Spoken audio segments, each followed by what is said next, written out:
Hello students, welcome back. आज के इस वीडियो में हम लोग रिलेटिव डेंसिटी के ऊपर कुछ न्यूमेरिकल सॉल्व करेंगे। तो रिलेटिव डेंसिटी निकालने का फॉर्मूला क्या होता है बच्चों? Density of substance divided by density of water. यहाँ पे आपको सब्सटेंस दिया है, उसका डेंसिटी आप पुट कर दीजिएगा और डेंसिटी ऑफ वाटर आपको पता ही होगा। अगर केजी में लीजिएगा तो वो होता है 1000 केजी पर मीटर क्यूब। अगर आप ग्राम में लेंगे तो वो हो जाएगा 1 ग्राम पर सेंटीमीटर क्यूब। आपको वाटर का याद रखना है। ओके, चलिए अब हम लोग सॉल्व करते हैं। फर्स्ट क्वेश्चन है, find the relative density of mercury if its density is 13.6 into 10⁻³ kg per metre cube. यानी कि मरकरी का डेंसिटी दे रखा है और आपको निकालना है उसका रिलेटिव डेंसिटी।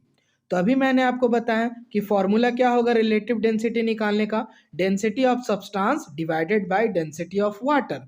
तो यहाँ पे सब्सटेंस क्या है? मरकरी है। तो फॉर्मूला हो जाएगा density of mercury divided by density of water. तो डेंसिटी ऑफ मरकरी दिया हुआ 13.6 into 10⁻³ kg per metre cube और डेंसिटी ऑफ वाटर हम लोग जानते ही हैं वो होता है 1000 kg पर मीटर क्यूब। तो ये देखिए 1000 और ये पार्ट कैंसिल हो जाएगा इसका, तो आंसर बच जाएगा इसका 13.6। तो मरकरी का जो रिलेटिव डेंसिटी निकलेगा इस केस में वो निकलेगा 13.6।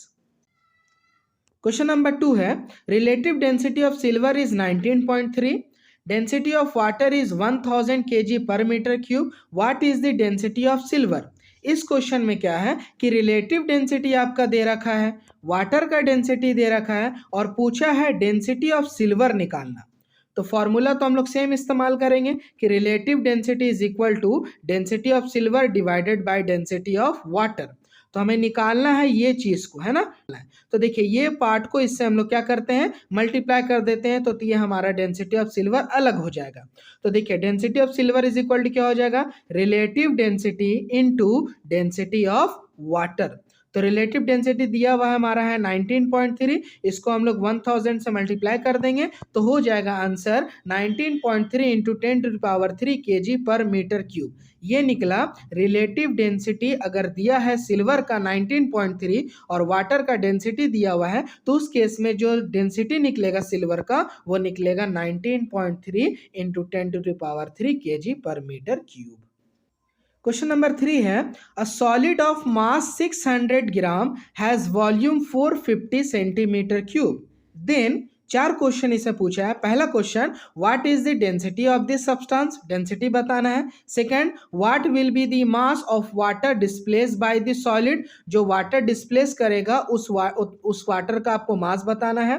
Third, find the relative density of solid, relative density भी बताना है उस सॉलिड का। और फोर्थ, विल इट फ्लोट और सिंक इन वाटर, और ये भी बताना है क्या वो सॉलिड जो है वो फ्लोट करने लगेगा या सिंक कर जाएगा वाटर में।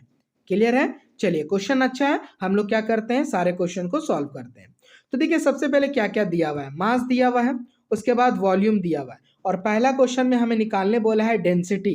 तो डेंसिटी का फॉर्मूला क्या होता है बच्चों, मास बाई वॉल्यूम। तो मास है 600, वॉल्यूम है 450, डिवाइड कर देंगे तो निकल जाएगा डेंसिटी उस सॉलिड का वो है 1.33 ग्राम पर सेंटीमीटर क्यूब।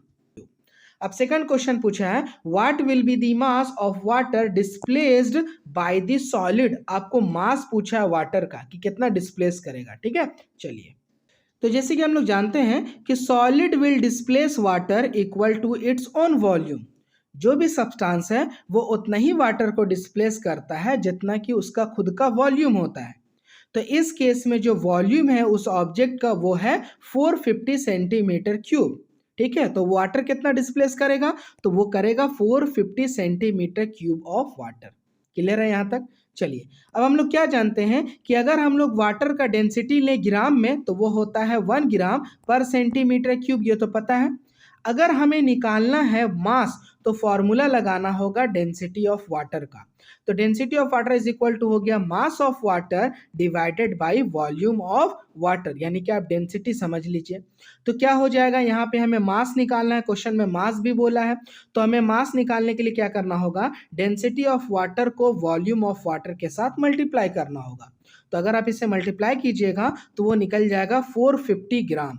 तो सेकंड वाले पार्ट का आंसर होगा the mass of water displaced is 450 ग्राम। इसके थर्ड पार्ट में रिलेटिव डेंसिटी निकालने बोला था। तो रिलेटिव डेंसिटी का फॉर्मूला क्या होता है? Density of substance divided by density of water. तो यहाँ पे उस सॉलिड का हम लोग डेंसिटी लिखेंगे और वाटर का डेंसिटी लिख करके डिवाइड कर देंगे। तो सॉलिड का डेंसिटी निकला है 1.33 और वाटर का जो होता है वो होता है 1। तो डिवाइड कीजिएगा तो आंसर आ जाएगा 1.33। तो रिलेटिव डेंसिटी उस सॉलिड का निकलेगा 1.33। फोर्थ क्वेश्चन है पूछा था, क्या वो सॉलिड जो है वो वाटर में डूब जाएगा या फिर तैरने लगेगा? तो हम लोग क्या जानते हैं, अगर 1 ग्राम वाटर का जो डेंसिटी होता है वो 1 ग्राम होता है। अगर 1 ग्राम से कम है तो कोई भी चीज़ फ्लोट करेगा, और अगर 1 ग्राम से किसी का डेंसिटी ज़्यादा है तो वो वाटर में डूब जाएगा। तो इस केस में देख रहे हैं जो सॉलिड का डेंसिटी निकल रहा है वो निकल रहा है 1.33। तो ये सिंपली दिख रहा है कि ये वाटर में इजिली डूब जाएगा। तो इस क्वेश्चन का आंसर निकलेगा this solid is heavier than water and hence it will sink in water. Question number 4 है, relative density of gold is 19.3। Gold का रिलेटिव डेंसिटी दिया हुआ है। The density of water is 1000 kg per metre cube. What is the density of gold? Gold का density निकालने बोला है। तो सेम फॉर्मूला इस्तेमाल करेंगे। तो जैसे क्या क्या दिया हुआ है, डेंसिटी ऑफ गोल्ड दे रखा है, डेंसिटी ऑफ वाटर दे रखा है। फॉर्मूला हम लोग जानते हैं, relative density is equal to density of substance divided by density of water. तो यहाँ पे सब्सटेंस गोल्ड है तो हो जाएगा density of gold divided by density of water. तो हमें निकालना है ये डेंसिटी ऑफ गोल्ड निकालना है। तो इसको निकालने के लिए क्या करेंगे हम लोग, रिलेटिव डेंसिटी को मल्टीप्लाई कर देंगे डेंसिटी ऑफ वाटर से। तो देखिए डेंसिटी ऑफ गोल्ड निकालने के लिए हो गया relative density of gold into density of water. तो यहाँ पे रिलेटिव डेंसिटी दिया हुआ था 19.3 और वाटर का डेंसिटी होता है 1000। तो आंसर हो जाएगा 19,300 kg पर मीटर क्यूब। तो इस टॉपिक का लास्ट क्वेश्चन है, density of iron is 7900 kg per metre cube. Calculate its relative density. Second में पूछा है, विल इट फ्लोट और सिंक इन वाटर। तो दो क्वेश्चन इसमें निकालना है। पहला तो बताना है रिलेटिव डेंसिटी, फिर आपको बताना है क्या वो डूब जाएगा या फिर तैरने लगेगा। आपको डेंसिटी ऑफ वाटर लेने बोला है 1000 kg पर मीटर क्यूब। ये नहीं भी बोलता तो ये हमें पता ही है। चलिए तो क्या क्या दिया हुआ है, डेंसिटी ऑफ दिया हुआ है iron, second density of water. Formula क्या होता है, relative density is equal to density of iron divided by density of water. तो आयरन का दिया हुआ था 7900 और वाटर का होता है 1000। डिवाइड कीजिएगा तो आंसर आ जाएगा 7.9। अब सेकंड पार्ट का आंसर पूछा था कि क्या वो डूब जाएगा या फिर तैरने लगेगा। तो हम लोग क्या जानते हैं, वाटर का जो डेंसिटी होता है वो होता है 1000 kg पर मीटर क्यूब, और यहाँ पे आयरन का दिया हुआ है 7900 kg पर मीटर क्यूब। तो देख सकते हैं कि आयरन का डेंसिटी ज़्यादा है और वाटर का डेंसिटी कम है, तो ये इजिली क्या होगा, डूब जाएगा। सेकंड पार्ट का आंसर में निकलेगा आपका कि density of iron object is greater than the density of water, so it will sink to bottom.